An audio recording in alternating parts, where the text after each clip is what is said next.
1990 and 1992.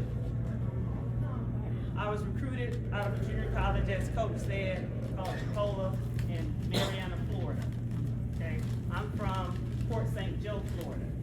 If anybody's familiar with Highway 98, all the beach area, Panama City, all that highway is beach. So we were a part of the smaller community called Port St. Joe, Mexico Beach.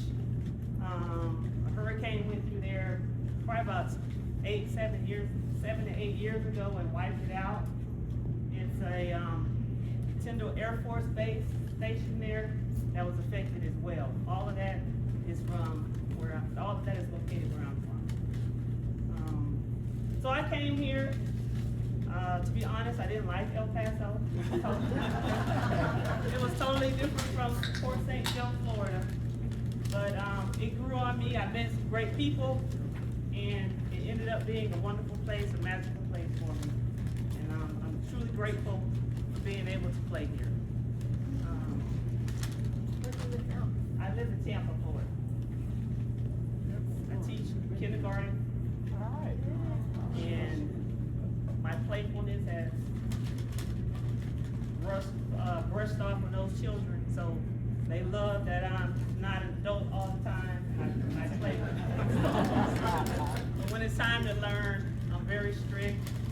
I use my discipline that playing basketball has done for me, and my parents were disciplinarians. So when it's time to learn, it's time to learn. When it's time to play, it's time to play. So I tell them that all the time. Recess is at 11 o'clock. Everything else is learning. So it's paid off on and off the court. So do you have any questions for me? You follow any basketball team now? I follow South Carolina Gamecocks. Oh. And I follow the Kentucky Wildcats because I have a cousin. She's number 5 and she plays for Kentucky. And she told me when she was 12 that she was gonna break my records. So I keep an eye on her. Where did you get those sneakers? They were donated to me. Those are special. I am a breast cancer survivor, and a lady gave me these shoes to encourage me, and you know, it's a blessing. She said, "Here, take these." She had a trunk full of these, and she said, "Pick out a pair." After she found out that I was a breast cancer survivor, and that's where I got them from. It's a blessing having you there. Thank you. But on the way here, they stopped me in the airport. Those are the shoes. These shoes have glowing capacity that I was not aware Oh my God. of. That you can charge it up and they will glow. I did not know that. I've been wearing these shoes for 2 years. And I didn't know they glow. So I'm gonna have to try it out when I go back home. Look in the box and get the charging apparatus out of there. Because it's on the shoe. I didn't know it. So they stopped me, and I had to wait for them to take the shoe apart and show me that it had a battery in the bottom. I wasn't happy. I'm like, what's the problem? So that's the problem. It's a battery operated shoes. What'd you do after UTEP? I went back home. I went back as soon as I graduated. Dr. Alicio gave me a hug, and she said, "I wasn't aware that you were graduating, Holly." And she hugged me on stage, and after that, we got in the car and left. I didn't hang around. I got it, and I was gone. And I went back home and started working for a credit card processing company. I did that for 15 years, and decided I didn't like it anymore. And then I went into teaching. Yes, sir. You came with some folks. Tell us who they are. My UTEP family, Crystal, I played with Crystal my senior year. And we've been communicating and we kept in touch all these years. So I invited all of them to come, and she came. There'll be some more folks here. I think it's about 20 of us that are here to support. Well, thank you for coming. Pleasure. Anybody else? This is your first trip back to El Paso since after that? No, ma'am. I average about 5 to 6 years. Last I came back for the Hall of Fame. They put me in the Hall of Fame. I was inducted during the COVID time, and the ceremony was 2022, so I came back for that. Prior to that, I came back for the UTEP's Legends. That included all the athletes from all sports. So I came back for that. Congratulations. Thank you. Thank you. Do you have a game while you played that was like one that you really, really remember that you said? Yeah, I have a lot of UTEP stories. I played for a coach, her name was Sandra Rushing, and her assistant coach was Jason Connor. And Sandra Rushing, we didn't get along because we were 5-year age difference. My mother had 10 children, I'm number 10. And I have brothers and sisters that are older than her, and I was like, look, you're gonna have to talk to me better than that, you know. But because I have sisters and brothers that are older than you, and I fought them, but I'm trying. I want my scholarship, so don't push me. But yeah, she was tough. But we survived. We had our bouts. But the one game I can speak of, she pulled me to the side and she said, if you don't shoot, we're not gonna get any points. And I was like, I'm trying to pass it. She's open. I threw it to her. She missed it. She's open. I threw it to her.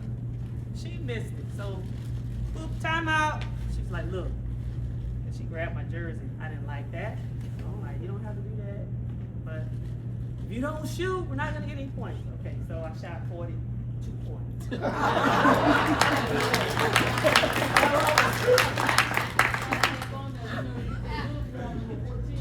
go do it.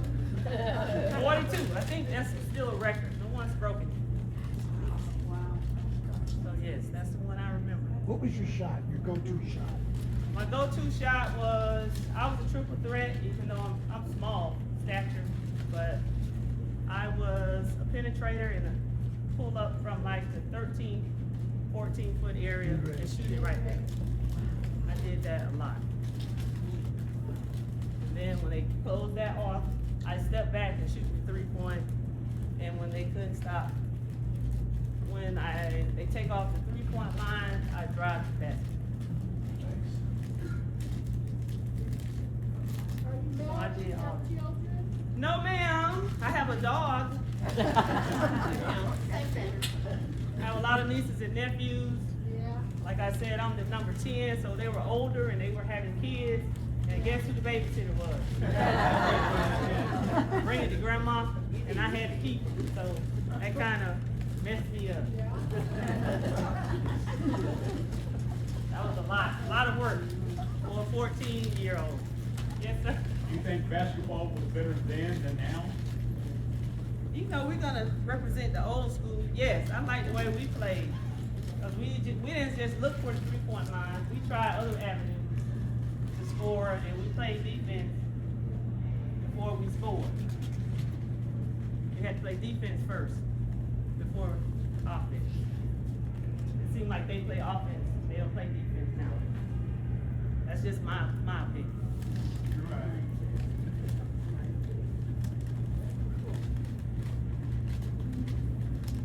So were you around, In school, they've seen them, but when I charged them up, okay. Yes, ma'am. Yes, sir. were you around, Coach Haskins a lot? I mean, Coach Haskins was here when I came, and I was the athlete of the year. See, I've done a lot of stuff. Now it's coming back. I was the UTEP athlete of the year in 1990. My first year, 1991, and I was at the table with Coach Haskins, and he turned to me and he said, "It was all that information I gave you that you won this trophy." He took credit for it. He said he coached me, he gave me information. I said, yes.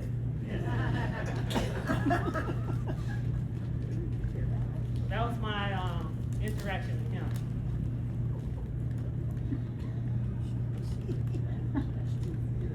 They pick up games right now? No, I don't play too much because of my condition. They told me not to take any direct contact to the treatments I went to because it breaks your system down. And they say if you get that lymphedema, they can't get rid of it. That's the swelling that takes place. Did you have a chance to play in the WNBA? I did not. I was tired of basketball when I finished. I played a lot of minutes. I took a lot of hits, and I just wanted to get away from it. But I went and tried out in 1997. It was a team in Utah. I can't remember what their name was. And they wanted me to go to Israel and play myself back in. They didn't want to just sign me. They said I had been away from it for a long time, and I turned it down. 'Cause I didn't feel like I should have to go over there and play myself. I can play myself back in right here. Yeah. So, 2 opportunities, but I didn't want to go overseas. So that's what happened with that. Washington Mystics and the Utah Jazz, Utah Stars. Can't remember what their mascot was. But yeah, 2 opportunities. So do you watch it now? I do. I watch it. And I'm a basketball official. I've been officiating high school basketball for 25 years. I did 2 years of college officiating. So that's how I stay close to it. I get out there and see who's doing the do. So I'm like, if you need help recruiting, I can help you because I see the players, boys and girls. Hey, are you gonna talk to the officials today? Because sometimes they do some bad. I will. Yes, I'm gonna go out there. If they'll let me walk out to them, I will. You can sit down over here with me. Like, look, we need the advantage, disadvantage, referee properly tonight.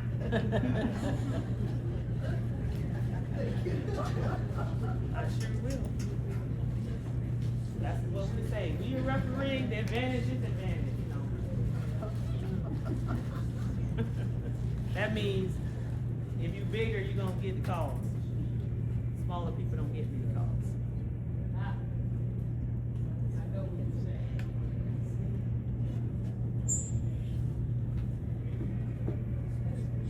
I don't think that works here. Some of our smaller people get called a lot.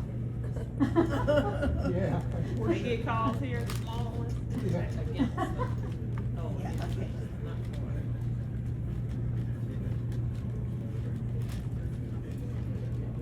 Okay, I have a question for you all. What does the boarding group do? How did you form? Boarding group? Is it boarding? That's who sponsored this arena, but this is the fast break club. Oh, fast break. Yeah, So to how support did the women's basketball. How did it start? Oh, okay. When she came back. You did just because, money is not so good here at UTEP. The Conference USA folks like UTEP, $10 million they paid them in the last 2 years from Mountain West. And so not only that, they didn't pay us. They're taking, we got to pay some money with Mountain West too. Millions of dollars. Women's sports was a big help. Thank you. No. It paid for my education. Now, what they're doing now, y'all owe me some money. The NIL was around, yes, I think I would have benefited from that. 'Cause I was a hard worker, I played. I won a lot of games by myself. Yes, ma'am? Yeah. Yes. A lot of stuff you can do and not do. Mostly not do. They didn't want, okay, it's considered help, but they frowned on help. Like, we needed help. We needed people to invite us to their homes and give us a home cooked meal. But that was illegal. They would suspend us if they caught us doing that. Yes, because what was it called when we went over to eat, Crystal? You remember the name? Luby's? We ate at Luby's all the It time. was something on campus. Oh, the cafeteria? The Commons. The Commons, yeah. If you didn't make it to the Commons before a certain time, You just hungry. But we had class, we had basketball practice, and the Commons was clear across the other side of campus. It was difficult sometimes. Difficult. That wasn't fair to us. We were hungry. So we had to learn, well, I knew how to cook, so we had to go buy a hot plate and make that food ourselves. Then we had our little community, we got together and we ate together, so that's the good thing about the community as well. We all bonded together with certain things. Transportation, I had a car, and I would let some folks use it to go where they need to go, or I'd take them. You know, one of the things Holly's not sharing with you guys is that she made sure that we all kept Christ in our life. On Sundays, she would pack her car up with like 7 people and take us all to church just to make sure that we kept God first in our life. Win or lose, we were going to go to church, and she was the foundation for that when I came in. That's one of the reasons why I support her as much as I can, because she's quiet, but she's very strong and very supportive about the people that's around her, and she only wants what's best for the individuals. The amazing player she was on the floor has nothing to do with the community she built with us as a team. We became family. We call each other sisters because we bled together. We bled, we suffered, we struggled together in a time where we were growing up and maturing. Some of us did not know what it was like to be away from home, to be away from our parents, to be away from a helping hand. Some of us, all we knew was how to survive by ourselves and didn't trust others. But she brought that unity together with us outside of the court, which transferred to the team the second year, her senior year here. That was I believe the first time UTEP had a 500 season where we split. And it was because we all followed her. She was our leader on and off the court. It's more than just a game. It's about building character, building family, and becoming someone that you can be away from the game. And I agree with her. Nowadays, people don't recognize that basketball is a tool. It's not your life. So she is so humble, as you guys can see. But I tell you, as just one of the many people that admire her and have gone out of our way to be here for this moment for her, because she is amazing. She is more than just a basketball player. I promise to God she is. And the kindergarten students that she's impacting today, I promise you they're going to impact the world tomorrow.